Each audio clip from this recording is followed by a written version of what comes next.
Sou sem vergonha mesmo, sou ciumento mesmo. Pra mim não é defeito, é meu jeito de amar. Com esses versos de Wesley Safadão, a gente começa o nosso vídeo hoje, que será sobre o que tu quer ser quando crescer. Essa é uma pergunta que a gente escuta muito quando a gente é jovem, criança, né? E essa pergunta, ela me marcou especialmente quando eu estava na minha crisma, né? Vou contar essa história para vocês aqui. Eu queria compartilhar, eu estava pensando nisso, sei lá, queria falar sobre esse tema aqui hoje. Estava na minha crisma, eu estava na procissão de entrada, não sei se vocês sabem, para a missa assim, tem uma procissão de entrada que vai até o altar. E aí estava ali esperando e tinha algumas, claro, mais velho, né? Me converti ao catolicismo depois de mais velho, 7 anos atrás mais ou menos, tinha 22, né? E aí tinha duas meninas atrás de mim por volta dos seus 12, 13 anos. E o senhor bispo daqui da diocese, Dom Jacinto, estava ali na volta ali conversando com essas meninas, e ele lança essa pergunta para elas, né, com aquele olhar de esguelha, como quem está realmente fazendo uma pegadinha, e pergunta para elas, gurias, o que vocês querem ser quando crescer? Aí ele calmo, né? Espera. E elas começam, eu quero ser bailarina, eu quero ser cantora, eu quero ser pipipi, papapá, já coisas legais, eu quero ser atriz, quero ser não sei o que, empresário e tal. Legal. E eles só assim, né? Assim, não. Eles não. E elas, como assim não? E eu ali, de costas, assim, ouvindo, prestando atenção, assim, como assim não, né? Aí eles, sabe o que vocês vão ser quando crescer? E elas, o que e tal, não sei o que, né? Vai profetizar aqui. Sabe o que vocês vão ser quando crescer? Grande. Uma piada, né? Isso foi uma piadinha, foi uma provocação. Mas que quando eu ouvi aquilo ali, até hoje reverbera, deve fazer uns 4 anos, né? Até hoje reverbera para mim esse caos, né? É muito bonito isso. Olha que legal, né? O que tu vai ser quando crescer? Grande. Grande. A gente pode falar aqui até de magnanimidade, da virtude da magnanimidade, dessa alma grande. A gente pode falar aqui dos versos de Fernando Pessoa, né? Para quem quer ir além, para quem quer passar do bojador, tem que ir além da dor. Tudo vale a pena quando a alma não é pequena, né? É bonito, isso tudo vale a pena quando a alma não é pequena. Bojador era uma área uma zona na volta da África, né? Que era de navegação muito difícil e, portanto, de muito sofrimento. Quem quer passar do bojador tem que ir além da dor. Tudo vale a pena se a alma não é pequena. Ser grande, né, pessoal? E a gente percebe que esse desejo, e claro, tinha tudo a ver ali com o que as meninas falavam, ser uma grande bailarina, uma grande cantora. E em algum momento, infelizmente, eu vejo isso como uma grande causa de depressão no setting terapêutico, pessoal. Que é isso? Essa morte desse desejo de ser grande. Não tem nada a ver com o protagonismo que eu falei no outro vídeo, ou seja, não procure ser protagonista, mas esse desejo de ser grande. Esse desejo de ser magnânimo. E não como uma soberba, né, por uma vaidade, assim, né? Não, mas um desejo de ser alguém, né? De ser alguém. Isso me lembra também o Pequeno Príncipe, né? Não sei se vocês já leram. Eu gosto muito desse livro do Pequeno Príncipe, que ele narra, né? Que ele narra que ele tinha desenhado, né, uma jiboia, deixa eu mostrar aqui para vocês, né, um chapéu, e aí parece um chapéu, né, que é as pessoas grandes, ele fala assim, mostrei minha obra-prima às pessoas grandes e perguntei se meu desenho lhes dava medo.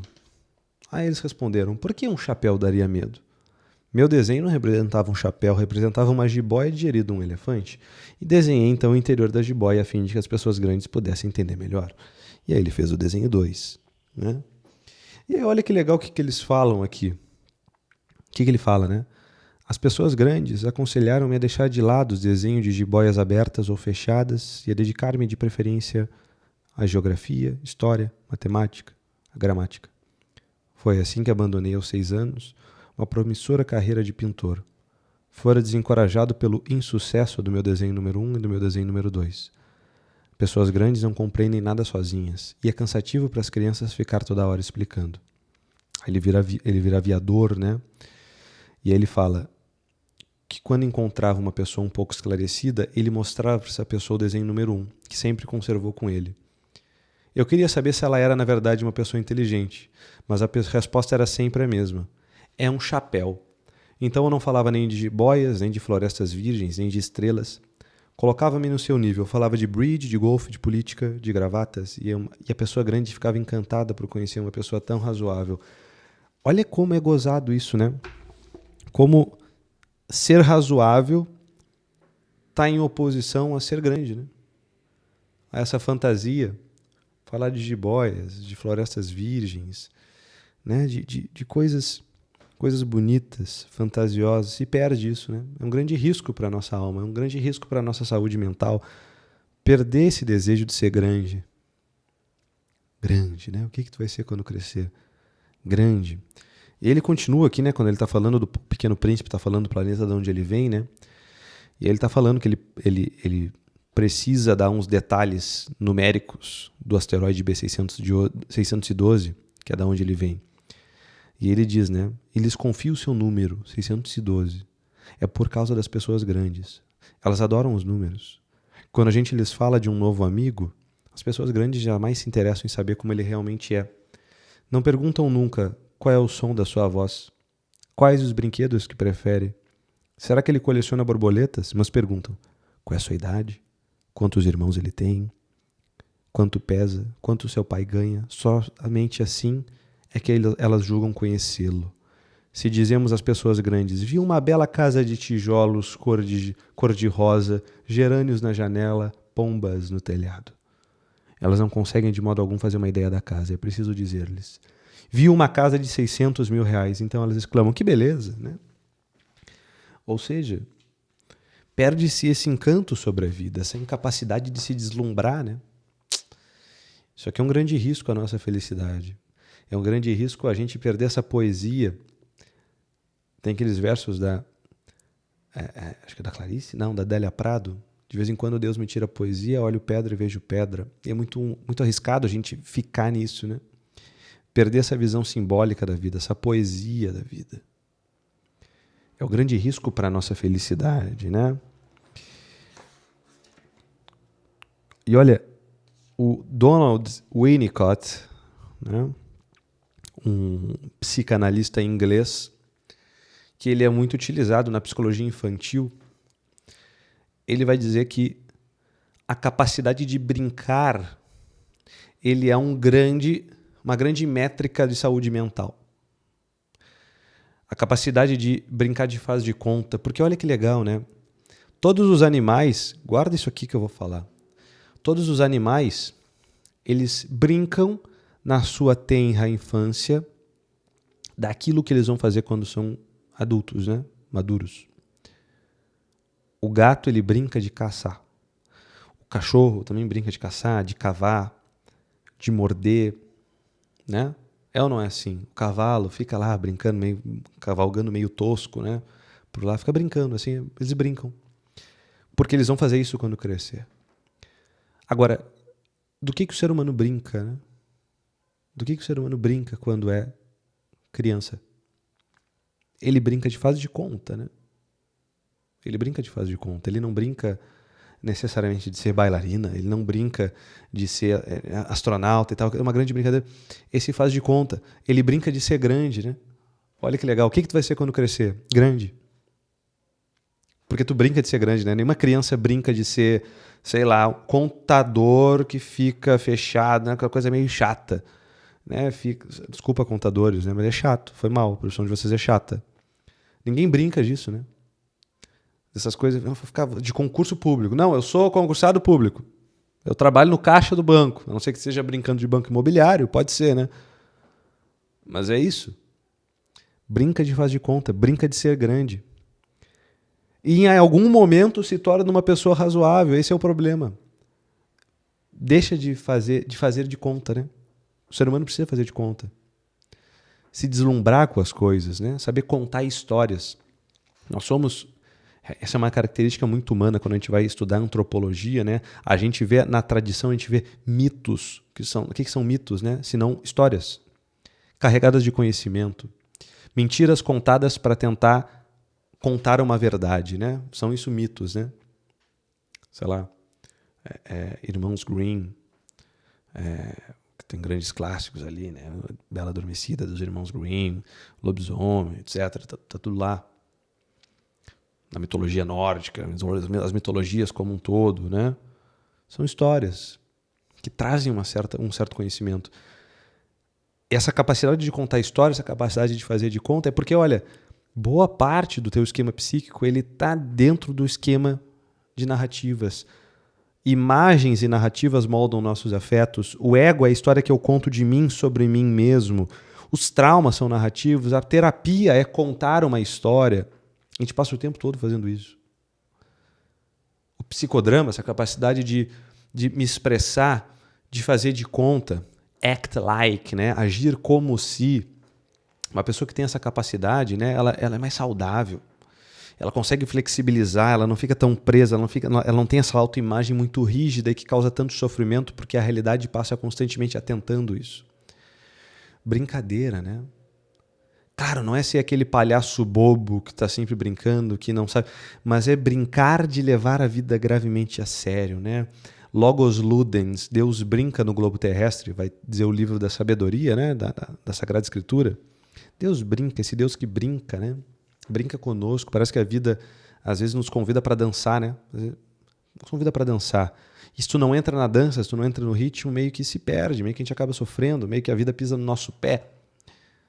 Eu gosto muito de usar essa imagem muitas vezes, né? Para mulheres eu gosto de dizer assim, cara, a vida, ou Deus, se tu quiser colocar, ele te convida para dançar. Tu vai te deixar ser conduzido e vai sair uma dança bonita, arriscada às vezes, ou tu vai ficar relutando, né? Quem já teve experiência de dançar sabe, né? Quando os dois não estão encaixados ali, fica uma dança feia, um pisa no pé do outro, se machuca. E para homem eu gosto de usar essa analogia da brincadeira, né? Deus ou a vida te convida para brincar. Vamos brincar? Como essa criança, né? Essa criança provocativa que coloca a língua para ti, né? Brinca comigo. Vamos brincar. Essa é uma forma muito saudável e alegre de viver a vida. Fazer de conta. Não à toa, o Donald Winnicott, ele vai dizer, né? Que uma grande métrica disso é brincar. Brincar, conseguir brincar. Conseguir se distanciar, levar a vida com humor é isso, né? Eu conseguir me distanciar das coisas, eu ter essa flexibilidade, eu consigo me distanciar disso ou não, e eu controlo a distância de mim para esses eventos. Eu ter esse controle, né? Eu dessacralizar aquilo que não é sagrado. Tem outro vídeo aqui que é a maravilhosa aula sobre humor. Está aqui no canal também. Isso é muito bom, essa capacidade de brincar. Essa capacidade de conseguir olhar, né? Imagina uma casa, não ficar tão preso a números assim, né? Uma casa de cor-de-rosa com gerânios na janela e pombos no telhado. Legal, né? Bonito isso. É muito triste quando a pessoa perde essa poesia pela vida. Tudo é muito duro, né? Acha que a vida é como se fosse aquela coisa muito, muito cientificista, assim. Eu olho para a vida e eu acho que a vida é só o que a minha lanterna... Imagina assim, tem gente que é assim, né? Entra num quarto escuro, isso é a vida, ilumina com uma lanterna, né? E vê uma caixa e diz, o quarto é essa caixa. Por quê? Porque é o que eu vejo, assim, mas cara, só porque tu não vê, não quer dizer que não é mais, né? E é bem provável que seja mais. É dizer, não, a realidade é só essa caixa. Meu irmão, tua lanterna ilumina outra coisa. Ah, não é uma caixa e uma cadeira. É. E tem coisas que eu não consigo ver, é muito maior. E aqui o que vai dar conta é essa fantasia, a imaginação, o brincar. Ser grande. Ser grande, né? Tomar tudo como meu. Esse aspecto de filho de um dono do mundo, né? Eu não sou aquela coisa de traseira de caminhão, né? Eu não sou dono do mundo, mas eu sou filho do dono. Ser grande. Curiosamente vem de um bispo, e a gente poderia até falar de filiação divina dado pelo batismo aqui. É bonito isso, né? É um aspecto simbólico muito bonito, sem fazer proselitismo ou apologia a alguma religião. Eu sou católico, né? Mas não é essa a intenção tampouco desse vídeo. Mas esse aspecto de filiação, de infância espiritual, inclusive, né? Saber se continuamente se colocar como criança que brinca ou que dança, né? Para o homem, para a mulher. Eu acho que essas duas imagens funcionam. Guarda isso, né? Você é homem. A vida te convida para brincar, ela brinca contigo, é uma criança que bota a língua para ti, que te provoca. Tu brinca com ela ou tu vai ficar passando raiva, vai ficar se frustrando, que ela vai continuamente te chamar para brincar. A gente não quer fazer essa criança chorar, né? Não, a vida fica triste, né? Fica ruim, nos incomoda, nos estressa. Brinca, tu não tem outra opção. Dança, tu não tem outra opção. Quer dizer, tem, mas aí fica tudo truncado, né? Fica tudo atravessado. O que tu quer ser quando crescer, né? Pensa nisso. Grande, grande, grande, grande, grande, grande. Seja grande. Magnânimo, né? Isso é muito bonito, é importante. Ser grande. Magnânimo. Magnanimidade. Esse coração que é capaz de abarcar muitas realidades, né? Qual é a tua cor favorita? Comenta aqui nos comentários. Qual é a tua cor favorita? Pensa nisso. Nossa, coisa boa. Qual é a tua cor? A minha é laranja, se vocês querem saber. A parede é verde aqui, mas a minha cor favorita é laranja. Não tem nenhuma camiseta, mas eu gosto muito de laranja. Laranja é minha cor favorita. Qual é a tua? É bobo.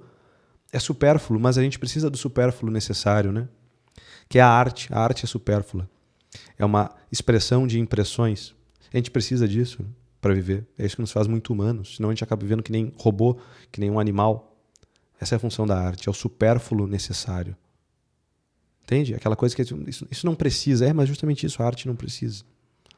É colocar essa planta aqui, que não tem o menor fundamento, é um supérfluo necessário. Esse quadro que eu recebi de uma vez de uma paciente que desenhou para mim. Esse quadro de São José Maria, aqui. Esses livros decorando. É bonito, né? É o supérfluo necessário. A gente precisa disso. Isso nos faz mais humanos. Brinca. Seja grande. E não faz nada que eu não faria. Tá bom? Até o próximo vídeo. Comenta aqui embaixo qual é a tua cor favorita. Não se esquece de se inscrever no canal e curtir o vídeo. É muito importante para mim. Fiquem com Deus. Até a próxima. Tchau, tchau.